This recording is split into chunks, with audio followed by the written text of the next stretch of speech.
Welcome to देश दुनिया history and current affairs. Indian army जो भारत और भारतवासियों की सुरक्षा में दिन रात तैनात रहती है, 2017 में डिफेंस मिनिस्ट्री द्वारा इंडियन आर्मी के नियमों में कुछ बदलाव लाए गए। इनमें से एक है मिलिट्री फार्म्स को बंद करना। 31 मार्च 2021 को औपचारिक रूप से इंडियन मिलिट्री फार्म्स को बंद कर दिया गया है। आज के वीडियो में हम मिलिट्री फार्म्स की बात करेंगे। इस वीडियो को एंड तक जरूर देखें। वीडियो को लाइक करें, शेयर करें और इस चैनल को सब्सक्राइब करें। लगभग 132 साल की सेवा के बाद इंडियन आर्मी ने मिलिट्री फार्म्स को बंद करने का निर्णय लिया है। यह घोषणा बुधवार को की गई थी कि भारत में सभी मिलिट्री फार्म्स को बंद किया जा रहा है। मिलिट्री फार्म्स संपूर्ण भारत में 20,000 एकड़ से भी ज्यादा की भूमि में है। यह प्राइम डिफेंस एरिया भारत के अलग अलग शहरों में है, जैसे इलाहाबाद, आगरा, कोलकाता, श्रीनगर, अंबाला, मेरठ, पठानकोट, लखनऊ और गुवाहाटी। जानते हैं ये मिलिट्री फार्म्स क्या हैं और कैसे काम करती हैं। यह मिलिट्री फार्म्स ब्रिटिश आर्मी द्वारा स्थापित किए गए थे। यह मिलिट्री फार्म्स इसलिए स्थापित की गई थी कि संपूर्ण भारत में अलग अलग शहरों में रह रहे सेना दल या ट्रूप्स को स्वच्छ ताजा दूध और स्वास्थ्य प्रदान करने वाली खाद्य सामग्री आसानी से मिल सके। मिलिट्री फार्म्स की स्थापना 1 फरवरी 1889 में इलाहाबाद, उत्तर प्रदेश में की गई थी, जो कि अब प्रयागराज है। और 1947 देश की आज़ादी के समय भारत के स्वतंत्र होने तक भारत में लगभग 130 फार्म्स थे।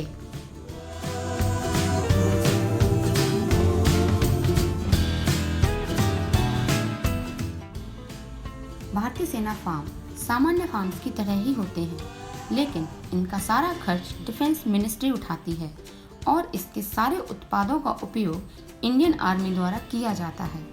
मिलिट्री फार्म्स इंडियन आर्मी के जानवरों के लिए चारा, भूसा आदि की सप्लाई भी करता है और इन फार्म्स की सहायता से सैनिकों तक आसानी से खाद्य सामग्री पहुंचती है। ANI को एक इंटरव्यू देते हुए लेफ्टिनेंट जनरल शशांक मिश्रा ने कहा है कि तकरीबन 132 साल की इन फार्म सेवाओं को अब बंद किया जा रहा है। मिलिट्री फार्म से आर्मी के उस क्षेत्र को भी दूध मिल जाता था जहां किसी का आना जाना संभव नहीं था या किसी भी तरह की एक्सेसिबिलिटी नहीं होती थी। लेफ्टिनेंट जनरल मिश्रा ने यह भी कहा है कि मिलिट्री फार्म्स का डेयरी पोर्शन में भी बड़ा योगदान रहा है।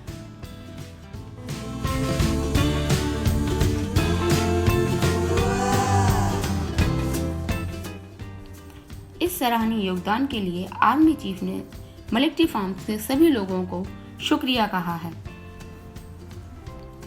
लेफ्टिनेंट जनरल मिश्रा ने यह भी बताया कि आज जब मिलिट्री फार्म्स से फ्लैग को हटाया गया, वह सभी के लिए एक इमोशनल मूवमेंट था। इस फ्लैग को आर्मी म्यूजियम में मिलिट्री फार्म्स के इतिहास के तौर पर रखा जाएगा। आर्मी ट्रूप्स के लिए मिलिट्री फार्म के इस योगदान को कभी नहीं भुलाया जा सकेगा। जैसा कि हम सब जानते हैं कि अब दूध ही नहीं बल्कि हर तरह की खाद्य सामग्री बहुत आसानी से मिल जाती है। तो अब मिलिट्री फार्म्स को बंद किया जा रहा है, जो आर्मी लैंड का एक बहुत बड़ा क्षेत्र है। अब इस लैंड का सही यूज किया जाएगा।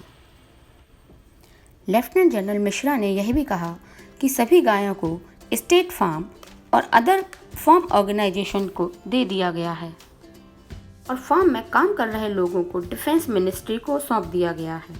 लगभग 280 करोड़ रुपए इस फार्म की देखरेख में और सैलरी में जा रहा था और इन फार्म्स की लोकेशन अब हाईली प्राइस्ड और वैल्यूएबल एरिया में भी है। हालांकि फार्म वर्कर्स द्वारा इस बात का विरोध किया जा रहा है। हम लोग यहाँ भारत सरकार ने जो अचानक निर्णय लिया है मिलिट्री फार्म को बंद करने का, उसका विरोध करने के लिए सभी एकत्रित हुए हैं। मिलिट्री फार्म डिपार्टमेंट जो है वो 128 सालों से देश की सेवा कर रहा है इस 128 सालों में हमारा जो पहला विश्व युद्ध हुआ, दूसरा विश्व युद्ध हुआ, जो हमारा चाइना पाकिस्तान के साथ जितनी लड़ाई हुई, हमने मिलिट्री फार्म ने एक बहुत ही अच्छा रोल प्ले किया है।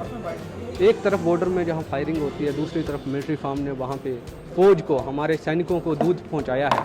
वो दूध इतना क्वालिटी में इतना शुद्ध है कि आप कहीं से भी जा कर के इसका ये कर सकते हैं। रही बात हमारे आज की डेट में all over military farms department में 25,000 जानवर हैं। उसमें से ज़्यादातर जो जानवर हैं वो आउटलिव्ड हो चुके हैं, मतलब 70% जो जानवर हैं वो ड्राई हैं। अगर सरकार की ये नीति रही तो हमारे 70% जानवर जो हैं, ऑक्शन के लिए हमें एक ऑर्डर आ गया है, मिलिट्री फार्म बंद करने का ऑर्डर आ गया, 70% जानवर हमारे बूचड़ी में चले जाएंगे, उनका कत्ल हो जाएगा। भारत सरकार ये कहती है कि गाय बचाओ, गाय, ये इन्होंने एक अभियान चला रखा है, लेकिन कहते कुछ हैं करते कुछ हैं।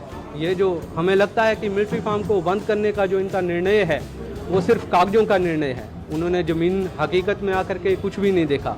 हमारे टोटल जो हैं 10,000 के करीब मिलिट्री फार्म्स में ऐसे एम्प्लॉई हैं जो जॉबलेस हो जाएंगे, लैंडलेस हो जाएंगे।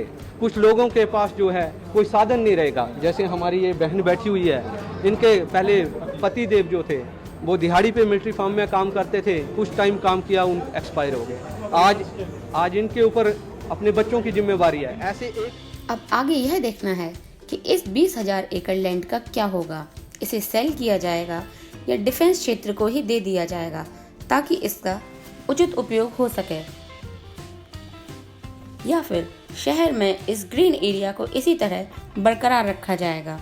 अपनी राय हमें कमेंट सेक्शन में ज़रूर दें। वीडियो को लाइक करें, शेयर करें और इस चैनल को सब्सक्राइब करें।